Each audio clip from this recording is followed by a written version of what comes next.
Halo kalian semua, selamat datang di channel singkat padat. Bagaimana kabar kalian semua? Mimin harap kalian semua baik-baik saja. Dan pada video kali ini kita akan melanjutkan pembahasan kontes spoiler dari serial Donghua Martial Immortal season ketiga part ke-26.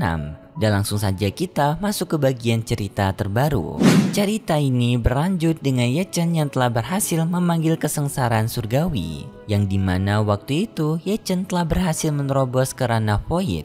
Tetapi waktu sebelumnya Ye Chen belum melakukan kesengsaraan surgawi dan Ye Chen menundanya. Jadi bisa dibilang kesengsaraan surgawi itu Ye Chen pakai sekarang untuk bisa menerobos dan juga menghadapi para pasukan dari 3 sekte yang sedang mengincar dirinya. Ye Chen mengatakan kepada mereka semua untuk maju menyerang dirinya karena dirinya tidak takut kepada mereka semua. Tetapi orang-orang yang berada di sana justru ketakutan kepada Ye Chen karena Ye Chen sekarang telah memanggil kesengsaraan surgawi. Dan biasanya kesengsaraan surgawi dari orang jenius merupakan sesuatu hal yang sangat menakutkan.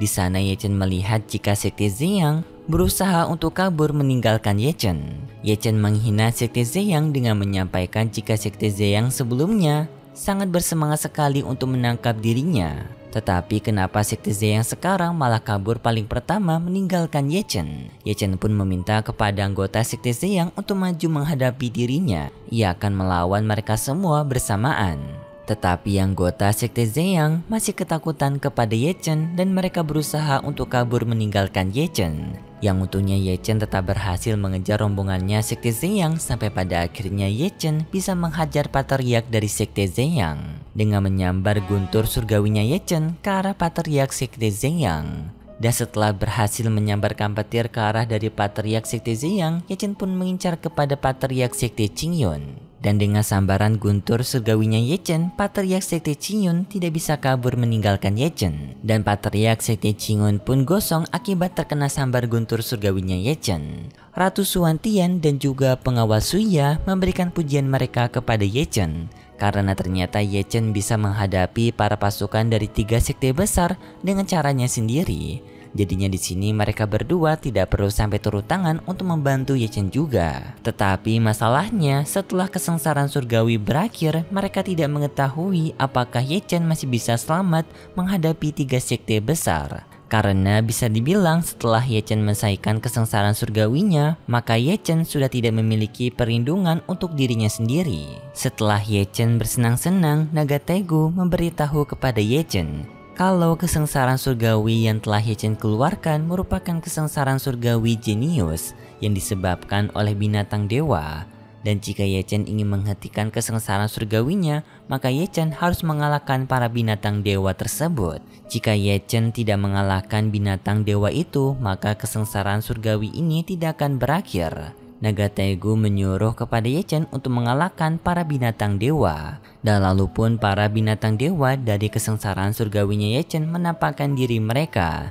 Yang di sini adanya 4 binatang dewa. Pertama Naga Timur, Macan Putih Barat, Suzaku Selatan, Xuanwu Utara, dan Zhongtian Qinglin.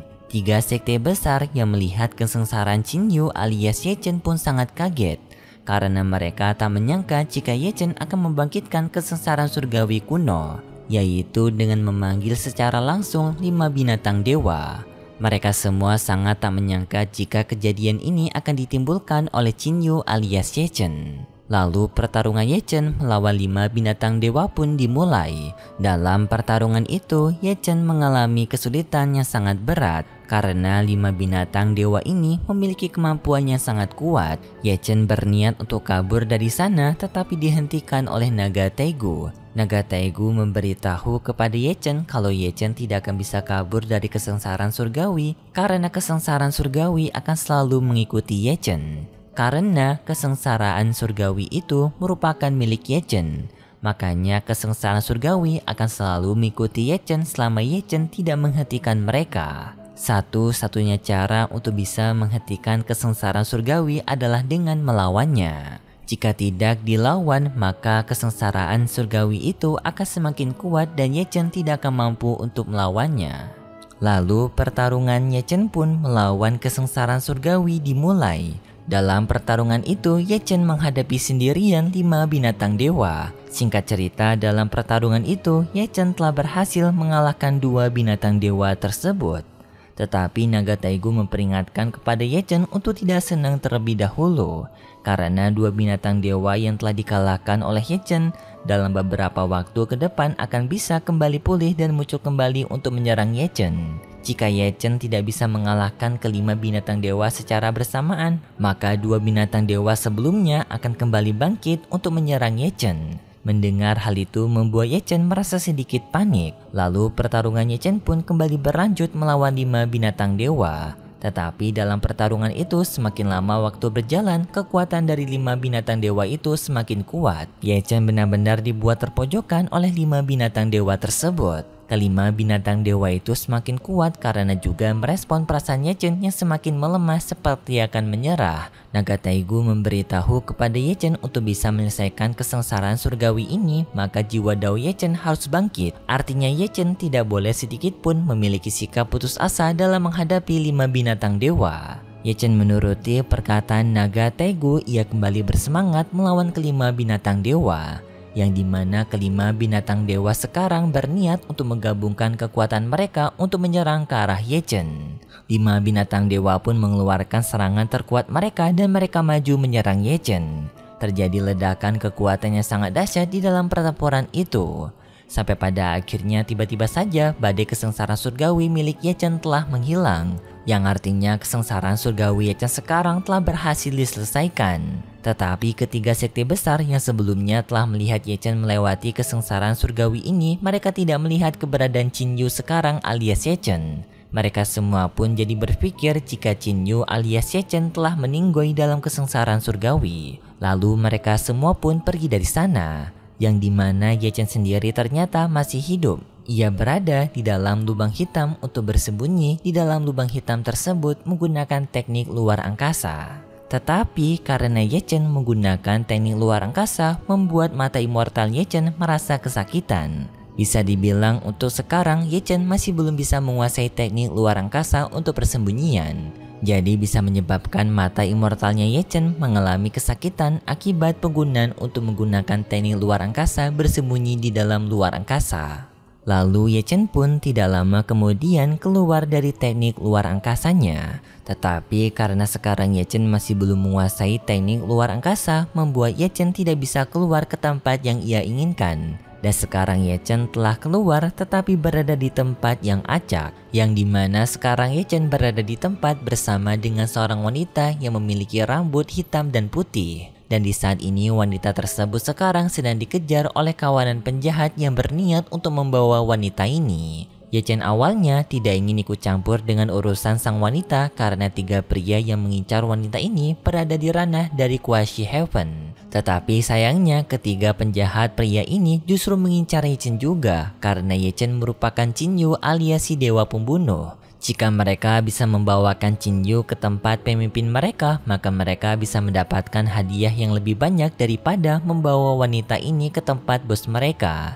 Jadinya ketiga penjahat itu pun berniat untuk menangkap Ye Chen juga. Dan terjadilah pertarungan antara Ye Chen melawan ketiga penjahat tersebut. Dalam pertarungan tersebut Ye Chen mampu mengalahkan mereka semua dengan sangat mudah. Sampai pada akhirnya tersisa satu dari ketiga penjahat itu, yang dimana penjahat itu sekarang menggunakan senjata magis. Ye Chen juga tidak mau kalah, ia pun juga menunjukkan senjata magisnya kepada pria itu yaitu Tungku Daluo. Dengan menggunakan Tungku Daluo, Ye Chen bisa mengalahkan semua penjahat itu sampai tuntas. Satu penjahat yang tersisa sangat ketakutan kepada Ye Chen, ia berniat untuk kabur meninggalkan Ye Chen. Tetapi Ye Chen tidak membiarkan hal itu, ia pun dengan segera menangkap penjahat tersebut dan mencekiknya. Ye Chen mengatakan kepada sang penjahat itu kalau sebelumnya sang penjahat ini berniat untuk mengakhiri nyawanya, tetapi kenapa sekarang sang penjahat malah ingin kabur, seakan-akan tidak ingin menerima resiko karena telah mengganggu dirinya. Lalu Ye Chen pun dengan segera menghajar penjahat itu menggunakan kekuatan apinya sampai membuat penjahat itu pun terbakar hingga hangus. Kemudian Ye Chen pun bertemu kembali dengan sang wanita yang baru saja ia tolong.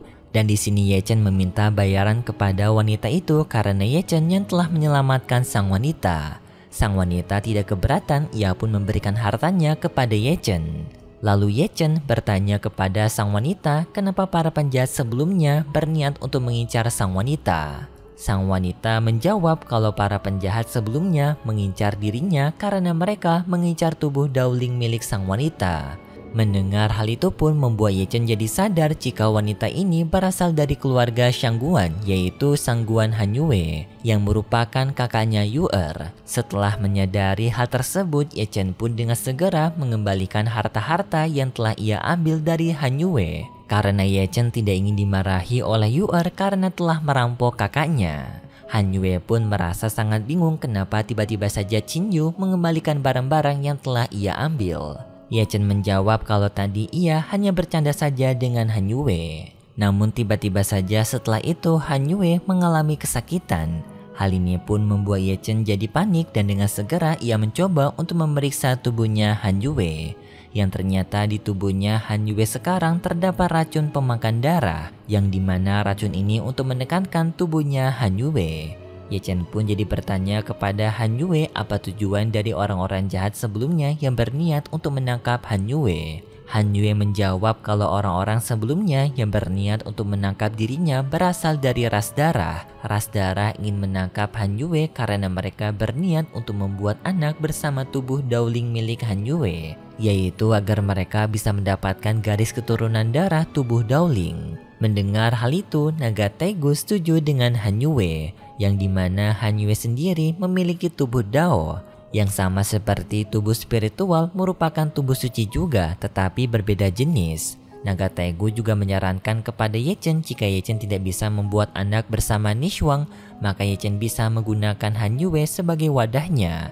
Karena jika digabungkan dengan tubuh kaisar kuno milik Ye Chen, maka anak mereka berdua nanti akan menjadi yang sangat kuat dan bahkan bisa menjadi kaisar dunia. Ye Chen yang mendengar itu tentu saja tidak mau karena ia bukanlah seorang pria yang haus akan nafsu. Ye Chen tidak akan menuruti perkataan naga Taigu untuk membuat anak bersama Han Yue. Di saat Ye Chen yang mencoba untuk mengangkat kutukan darah dari tubuhnya Han Yue merasa tak menyangka jika Qin Yu yang dijuluki sebagai dewa pembunuh yang dianggap kejam oleh banyak orang ternyata tidak sejahat itu. Karena sekarang Qin Yu alias Ye Chen mencoba untuk menyelamatkan dirinya.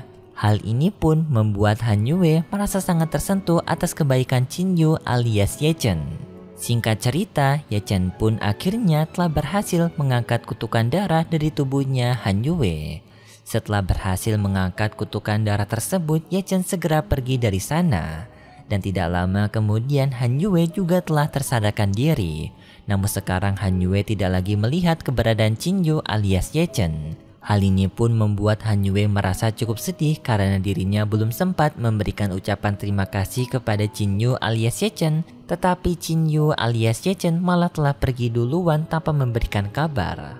Lalu Han Yue pun juga pergi dari sana untuk kembali ke kediaman keluarga Shanggunya. Sedangkan Ye Chen sekarang, Ye Chen telah sampai ke markasnya kembali. Dan di sini Ye Chen bertemu dengan Zhao Ao serta Xing Hung kembali. Namun pada saat ini, Ye Chen masih merasa bingung kenapa dirinya masih belum bisa mengakhiri Nishuang. Padahal pertarungan sebelumnya, Ye Chen telah berjanji kalau dirinya akan menghabisi Nishuang. Tetapi entah mengapa Ye Chen masih belum sanggup untuk melakukan hal tersebut kepada Nishuang. Lalu Ye Chen pun bertanya kepada Augu dan juga Xinhu apakah Sekte Ziyang ada yang datang ke tempat markas mereka selama Ye Chen pergi. Karena sekarang Nishuang telah kembali ke Sekte Ziyang, seharusnya Sekte Ziyang telah membawa para pasukannya ke tempat markas mereka. Karena kemungkinan Nishuang telah melaporkan kepada Ketua Cheng Kun mengenai penculikan mereka dan juga lokasi ini. Tetapi anehnya Sekte Ziyang masih belum datang untuk menangkap mereka semua. Artinya kemungkinan di sini Nishuang tidak membocorkan lokasi markas mereka kepada Ketua Cheng Kun. Hal ini pun membuat Ye Chen kembali bingung kenapa Nishuang malah mencoba untuk melindungi mereka dengan tidak melaporkan penculikan mereka kepada Ketua Cheng Kun. Zhao Ao dan juga Xinhu merasa sedikit bingung kenapa Ye Chen sekarang masih selamat, padahal sebelumnya mereka telah mendengar kabar kalau Ye Chen telah tewas akibat mendapatkan kesengsaraan surgawi. Ye Chen menjawab kalau ia hanya sedikit mendapatkan keberuntungan saja. Lalu pun Ye Chen mengajak kepada Zhao Ao dan juga Xin Hu untuk pergi bersama dirinya kembali ke tempat persembunyian istana Yan Huang yang berada di kota Jianzhou. Sedangkan di kediaman Shangguan sekarang Yu Er terlihat sedang melihat bintang-bintang, yang dimana sekarang Yu Er masih berpikir jika Ye Chen telah meninggoy. Dan di sini Yu Er sedang mencari bintang-bintang yang kemungkinan merupakan tempat tinggalnya Ye Chen sekarang. Karena di sini Yu Er menganggap jika seseorang telah meninggoy, maka ia akan menjadi bintang-bintang yang menyinari langit. Dan di sini Yu Er mencoba untuk mencari mana bintangnya Ye Chen. Han Yue yang merupakan kakaknya Yu Er sekaligus wanita yang sebelumnya telah diselamatkan oleh Ye Chen sekarang telah kembali ke kediaman Shangguan. Han Yue merasa kasihan kepada adiknya yang masih belum bisa move on atas kehilangannya Ye Chen. Yu Er yang melihat kedatangan kakaknya pun merasa sangat senang karena setelah sekian lama ia tidak melihat kakaknya. Yu Er bertanya kepada kakaknya apakah kakaknya menemukan sesuatu hal yang menarik pada petualangan kakaknya. Han Yue menjawab kalau ia menemukan satu hal yang sangat menarik karena ternyata si dewa pembunuh Qin Yu menyelamatkan dirinya waktu dikejar oleh kawanan penjahat. Hal ini membuat Han Yue merasa sangat kaget karena ternyata perkataan orang-orang mengenai si dewa pembunuh Qin Yu ternyata tidak sepenuhnya benar karena ternyata Qin Yu merupakan orang baik juga. Yu Er yang mendengar itu pun sadar jika kakaknya sekarang sepertinya jatuh cinta kepada Qin Yu. Yu Er pun bertanya kepada Han Yue apakah kakaknya menyukai Qin Yu. Setelah bertanya seperti itu, muka Han Yue tiba-tiba saja menjadi memerah. Yu Er pun merasa cukup senang melihat kakaknya sekarang yang akhirnya bisa menemukan calon suami. Tetapi mereka berdua sekarang masih belum sadar kalau dua orang Qin Yu dan juga Ye Chen ini merupakan orang yang sama. Yang artinya sekarang mereka berdua sedang menyukai satu orang laki-laki yang sama yaitu Ye Chen. Tetapi sepertinya untuk pembahasan konten spoiler dari serial Donghua Martial Immortal season ketiga part ke-26 sampai di sini dulu. Kalau gitu pun terima kasih buat kalian semua yang sudah menonton video ini sampai akhir. Jika kalian suka dengan video kali ini bisa beri like serta subscribe dan sampai jumpa di video selanjutnya. See ya!